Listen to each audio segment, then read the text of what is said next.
Assalamualaikum warahmatullahi wabarakatuh. Kami dari kelompok 6 akan mempresentasikan materi tentang perhitungan harga pokok produk berbasis aktivitas. Dalam presentasi kami akan menjelaskan kepada teman-teman apa itu perhitungan harga pokok produk berbasis aktivitas dan bagaimana proses penerapannya, serta bagaimana penyusunan laba rugi yang dihasilkan dari perhitungan tersebut. Semoga melalui penjelasan ini teman-teman dapat lebih memahami konsep dan manfaat dari metode perhitungan ini dalam dunia akuntansi dan bisnis. Secara pengertian, perhitungan harga pokok produk berbasis aktivitas adalah metode penentuan biaya produksi yang mengidentifikasi dan membebankan biaya ke produk berdasarkan aktivitas yang benar-benar dilakukan dalam proses produksi. Artinya, setiap aktivitas seperti pengemasan, inspeksi, perakitan, atau pengiriman dianalisis biayanya, lalu dialokasikan sesuai seberapa besar produk menggunakan aktivitas tersebut. Tujuan utama metode ini adalah untuk memberikan informasi biaya yang lebih akurat dibandingkan metode tradisional yang hanya berfokus pada volume produksi. Nah, biar lebih paham, kita bahas dari awal prosesnya. Jadi, pembebanan biaya produksi sendiri adalah proses untuk mengalokasikan semua biaya produksi ke produk yang dihasilkan oleh perusahaan. Tujuannya supaya perusahaan tahu berapa sebenarnya harga pokok produksi atau HPP dari setiap produk. Dan dari situ, perusahaan bisa menentukan harga jual, menilai efisiensi produksi, dan mengambil keputusan manajerial yang lebih tepat. Biaya produksi terdiri dari 3 unsur utama, yaitu biaya bahan baku langsung, biaya tenaga kerja langsung, dan biaya overhead pabrik, seperti milik perawatan mesin atau gaji mandor. Biaya-biaya ini dikumpulkan dan dialokasikan ke produk melalui proses pembebanan biaya.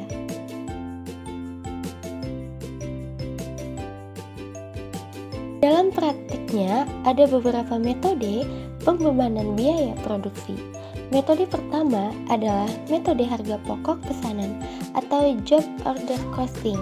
Metode ini digunakan kalau produk dibuat berdasarkan pesanan khusus dari pelanggan seperti di percetakan atau konveksi. Setiap pesanan dihitung biayanya secara terpisah. Metode kedua adalah metode harga pokok proses atau proses costing yang digunakan oleh perusahaan dengan produksi massal dan berkelanjutan seperti pabrik semen, sabun, atau minuman. Biaya dikumpulkan berdasarkan tahapan proses, bukan per pesanan. Sedangkan metode ketiga adalah metode harga pokok standar atau standar costing, yaitu metode di mana perusahaan menentukan biaya standar di awal lalu membandingkannya dengan biaya aktual. Perbedaan antara keduanya disebut varian, yang bisa menunjukkan tingkat efisiensi atau pemborosan. Kalau kita bandingkan dua sistem yang sering digunakan, yaitu volume based costing (VBC) dan activity based costing (ABC), ada perbedaan yang cukup besar. Volume based costing membebankan biaya overhead berdasarkan volume produksi seperti jumlah unit, jam, tenaga kerja, atau jam mesin. Metode ini memang sederhana, tapi seringkali kurang akurat, terutama kalau perusahaan memproduksi berbagai jenis produk dengan tingkat kerumitan yang berbeda. Sedangkan sistem activity based costing membebankan biaya berdasarkan aktivitas yang benar-benar mengonsumsi sumber daya. Jadi, setiap aktivitas dalam proses produksi dihitung biayanya, lalu dialokasikan ke produk sesuai dengan seberapa besar aktivitas itu digunakan. Dengan begitu, hasilnya jauh lebih akurat dan mencerminkan kondisi nyata di pabrik atau perusahaan. Namun, sistem berbasis volume memiliki beberapa kelemahan karena hanya berfokus pada volume produksi. Sistem ini seringkali tidak mencerminkan perbedaan kompleksitas antar produk.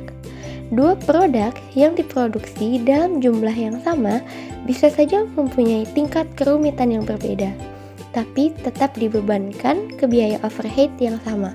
Akibatnya, produk yang sebenarnya rumit bisa terlihat lebih murah biayanya dan sebaliknya. Produk sederhana bisa jadi terlihat lebih mahal.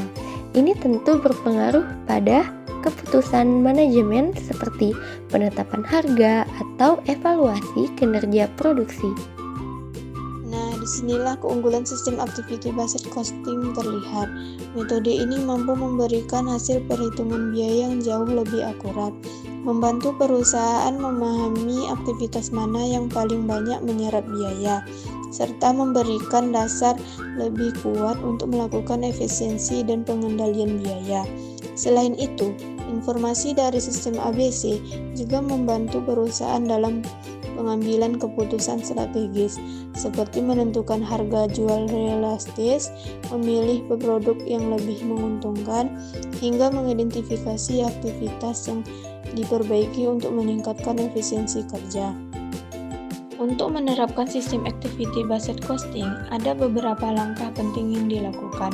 Yang pertama, identifikasi aktivitas utama dalam proses produksi. Yang kedua, kelompokkan aktivitas sejenis ke dalam aktivitas cost pool. Yang ketiga, tentukan cost driver atau faktor penyebab timbulnya biaya, seperti jumlah jam mesin, jumlah inspeksi, atau jumlah pengiriman. Yang keempat, hitung tarif biaya per aktivitas dengan cara membagi total biaya aktivitas dengan total cost driver yang digunakan. Dan yang terakhir, alokasikan biaya aktivitas ke produk sesuai seberapa besar produk itu menggunakan aktivitas tersebut. Setelah langkah-langkah tersebut selesai, barulah dilakukan perhitungan harga pokok produk berbasis aktivitas. Dalam metode ini, harga pokok produk dihitung dengan menjumlahkan seluruh biaya bahan baku langsung, biaya tenaga kerja langsung, serta biaya overhead pabrik yang sudah dibebankan berdasarkan aktivitasnya. Hasil akhirnya menunjukkan beberapa sebenarnya biaya yang dilakukan untuk menghasilkan satu unit produk secara akurat dan realistis. Jadi, secara keseluruhan, perhitungan harga pokok produk berbasis aktivitas bukan hanya sekedar metode akuntansi, tetapi juga alat strategis yang bisa membantu perusahaan mengambil keputusan yang lebih tepat, efisien, dan berorientasi pada kinerja nyata.